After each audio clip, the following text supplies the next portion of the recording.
Who needs fancy equipment? And you got a big old press to play with. Release the lock. There we go.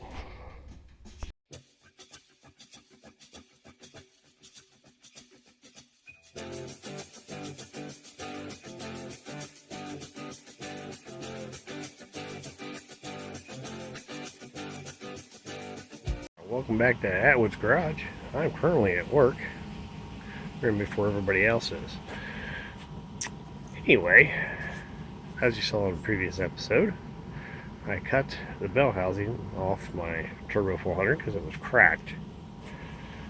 I've come up with this, and I'm sorry, I'm just kind of winging all this today.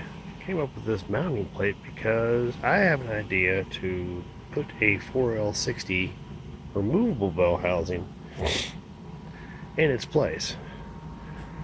Loaded up an aluminum plate, which is sitting on that box under the torque converter. Got my dimensions here. We have a 2-axis prototrack here at the shop, so I'm going to machine it.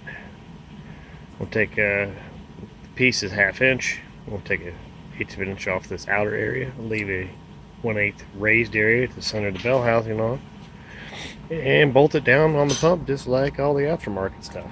From there, I'll just have to space out the torque converter pilot and mounting pads as needed. I did also buy and install a Sonex bushing and bearing kit in the back of the case. I originally bought a shorter 4L80E 4-wheel drive shaft, and it is too short. I have a 2-wheel drive, which is fully splined but about 8 inches high, on its way, and I'll cut that down as needed. Anyway, this is a quick episode here.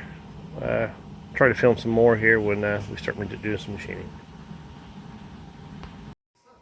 Finally received my output shaft. This is a 2-wheel drive, full spline, 97 up, 4L80 output shaft. Obviously no governor, no speedometer hookup, which is fine for my case because I'm running mine off the transfer case. Come on, phone, focus. Anyway, these, as delivered in a 4L80, don't have oiling holes like the Turbo 400.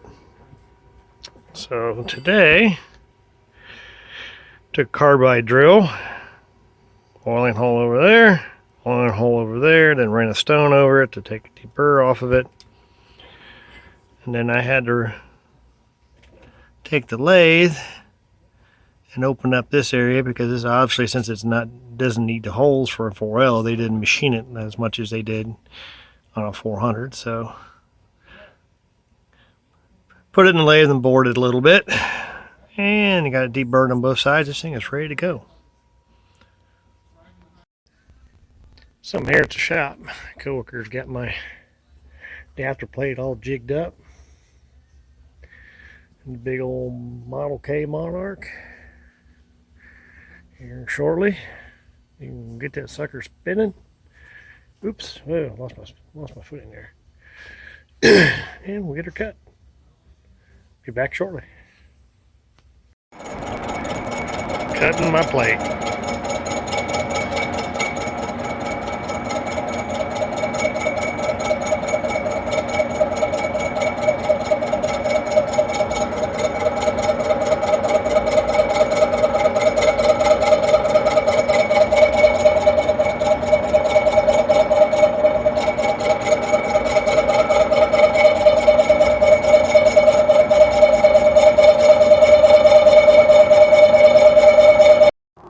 Welcome back.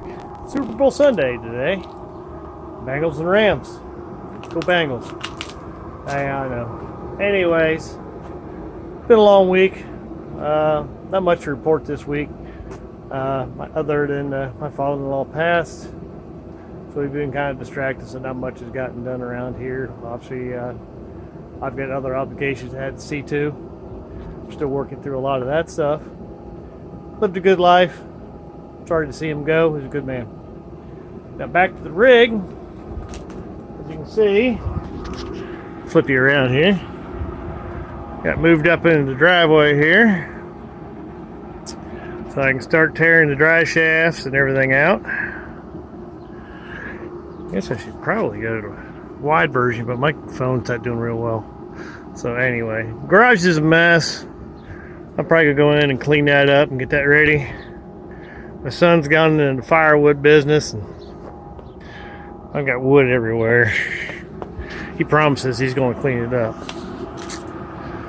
Anyway, this is a short update here. Go along. I got to push some clips, as you saw, of making the adapter plate for the 4L60 bellhousing to the Turbo 400. Hopefully that works out as planned. I do have my torque converter. I got my input shaft for the 231 32 spline. It's actually a 241 input shaft, but they're all the same on between 231 and 241. So hopefully here, once some of this ice melts, start getting this thing tore apart. Get some measurements made up. I'm sure my cross member is going to change. Hoping to get things back in relatively close so I don't have to mess with the dry shafts, but that'll be whatever it is. We'll cross that bridge when I get there. Anyways, Atwood's Garage. You all have a good Super Bowl Sunday. Hope your favorite team wins. Goodbye.